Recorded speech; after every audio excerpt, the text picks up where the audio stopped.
नौकरियों को बंद करो। उनके हुकूक नहीं दिए जाते तो नौजवान सरापा एहतजाज हो जाते हैं। यहाँ हमारे मुल्क में, सारे मुल्क में करप्शन का सिस्टम चल रहा है और सिर्फ करप्शन के सिवा और कोई रास्ता नहीं है इनके पास। अभी जो SPSC के इंटरव्यूज़ हुए, उन इंटरव्यूज़ को सुप्रीम कोर्ट की जो हिदायत थी उनके मुताबिक नहीं लिया गया और अपने मनपसंद जो लोग थे इनके, जो सिफारिश पर थे, जो किसी MNA के बेटे थे, जो किसी MPA के भतीजे थे, भांजे थे, या किसी SSP के रिश्तेदार थे, या जिसने पैसे भरे थे, उनको नौकरियां दी गई हैं बग़ैर किसी मेरिट के। और जो पढ़े लिखे नौजवान हैं, जो दिन रात मेहनत करते हैं और पढ़ते हैं, उनका कसूर ये है कि वो सिर्फ गरीब हैं और ये उनको 70-70, 80-80 लाख रुपए नहीं दे सकते, तो उस वजह से उनके हुकूक छीने जा रहे हैं, उनको नौकरियों से दूर रखा जा रहा है। ऐसे नौजवानों को लाया जा रहा है जिनका तालीम से कोई वास्ता नहीं और जो सिर्फ सिफारिश की बुनियाद पर आ रहे हैं। इसीलिए तो बोलते हैं कि अगर कमीशन का इम्तिहान पास करके भी आप कमदारी करें, आप गुलामी करें, तो इससे कोई फ़ायदा नहीं।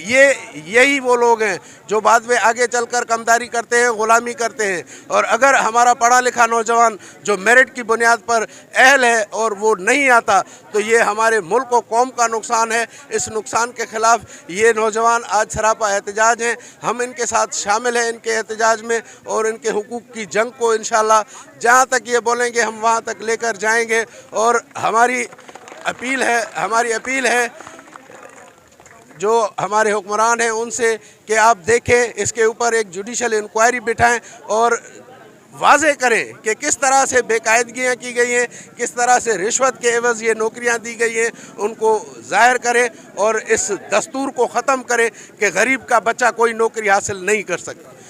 ये नौजवानों के ऊपर है। ये अगर कोर्ट में आना चाहेंगे तो हम वकला बिरादरी इनकी भरपूर सपोर्ट करेंगे, इनकी CPs दाखिल करेंगे और इनके हुकूक के लिए हम जंग लड़ेंगे डिस्ट्रिक्ट बार एसोसिएशन लाड़काना की तरफ से। सर, मेरा नाम जो है इमरान अली है। मैं PCS का स्टूडेंट हूँ और ये जो सिंध पब्लिक सर्विस कमीशन में ASI की टेस्ट ली गई थी, इसमें जो हम लड़के हैं जिनका टॉप से स्कोर था 68, 85, 95 स्कोर था, लेकिन जिन लड़कों ने स्कोर लिया है 62 और 33 स्कोर लिया है, उनको ऑर्डर दिए गए हैं। ये सिंध पब्लिक सर्विस कमीशन जो है, ये इसका जो चेयरमैन है, इसके जो मेंबर्स हैं वो नाल करप्ट हैं और जो हमारा यकीन है ना, वो नाल और करप्ट सिंध हुकूमत में नहीं है। हम सिंध के जो नौजवान हैं लिखे पढ़े, हमारा मुतालबा यही है कि हम यकीन करते हैं जुडिशरी पर, हम यकीन करते हैं सिंध हाई कोर्ट के चीफ जस्टिस पर।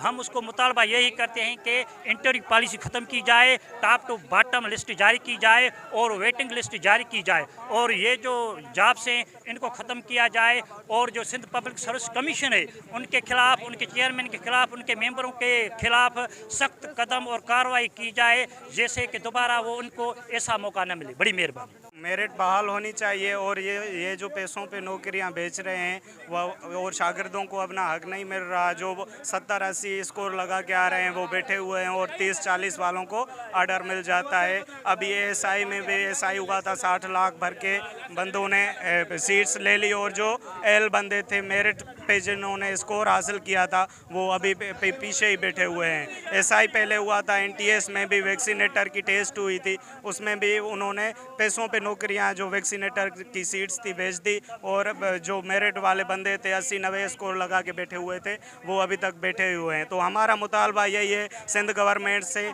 सुप्रीम कोर्ट से, हाई कोर्ट से, हम आला इदारों से यही अपील करते हैं कि मेरिट को बहाल करें।